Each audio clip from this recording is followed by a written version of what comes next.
All right, today we are cracking open one of the most action-packed, just unbelievably fast introductions in all of literature, the opening of the Gospel of Mark. It is an absolute masterclass in how to tell a story efficiently, and it all goes down in just a handful of verses. I mean, think about it.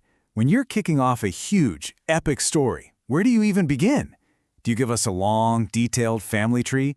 Do you walk us through the hero's birth and their entire childhood? You know, a lot of stories do exactly that.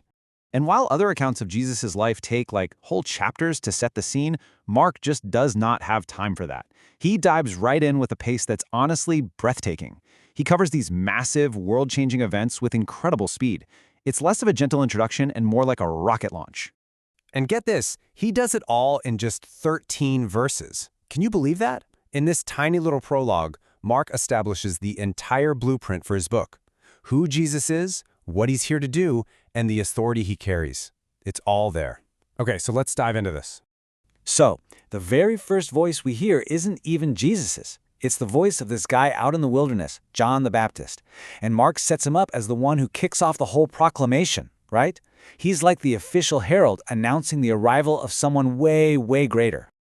Now, Mark starts by saying he's quoting the prophet Isaiah. And, well, he is, kind of.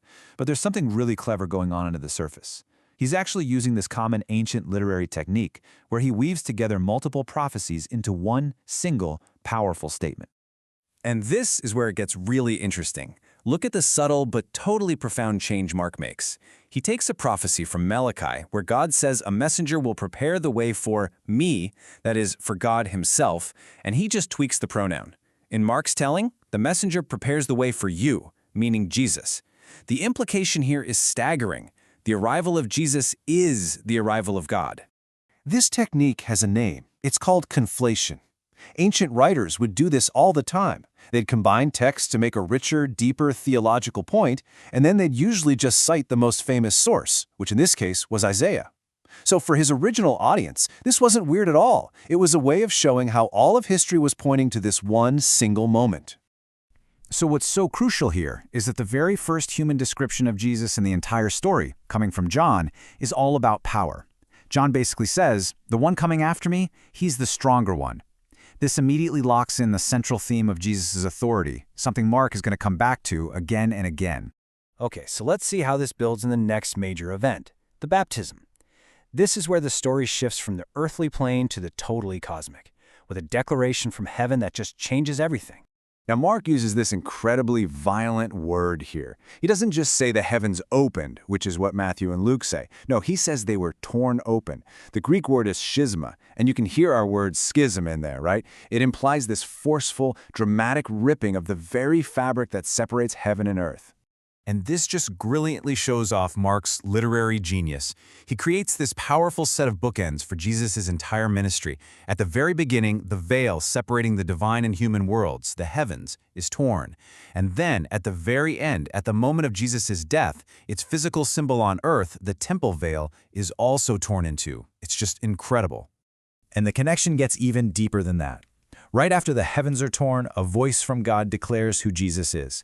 And then, right after the temple veil is torn, a Roman centurion, a human, looks up at the cross and makes his own confession. Surely this man was the Son of God. It's the moment the message finally fully breaks through to humanity. So that declaration from heaven, it's like this masterful mosaic of ideas. The voice combines three huge Old Testament concepts into one sentence. You are my son, that points to his identity as the messianic king from the Psalms. Whom I love, that echoes the story of Isaac, the beloved son of sacrifice.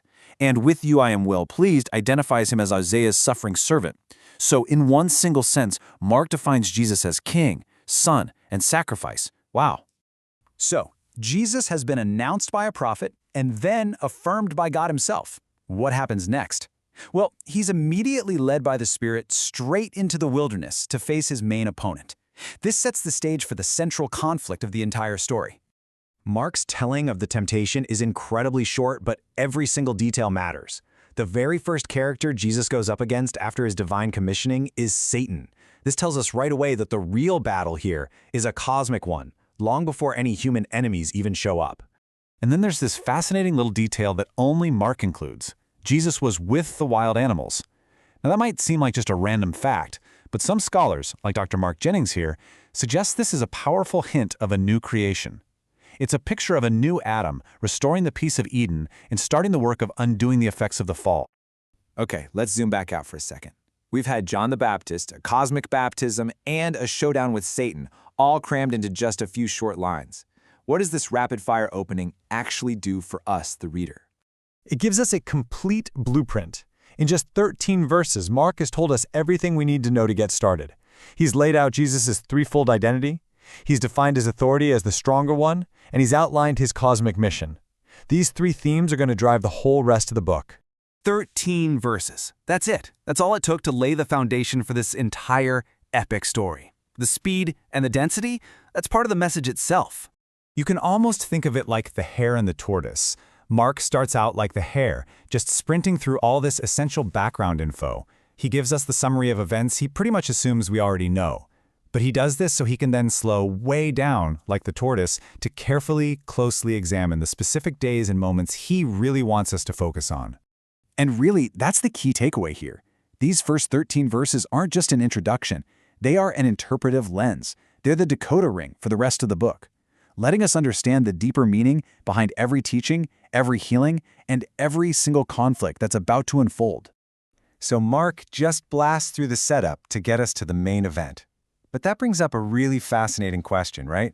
After all this sprinting, what are those moments that are so important he finally decides to slam on the brakes and force us to pay close attention? That, right there, is where the real story begins.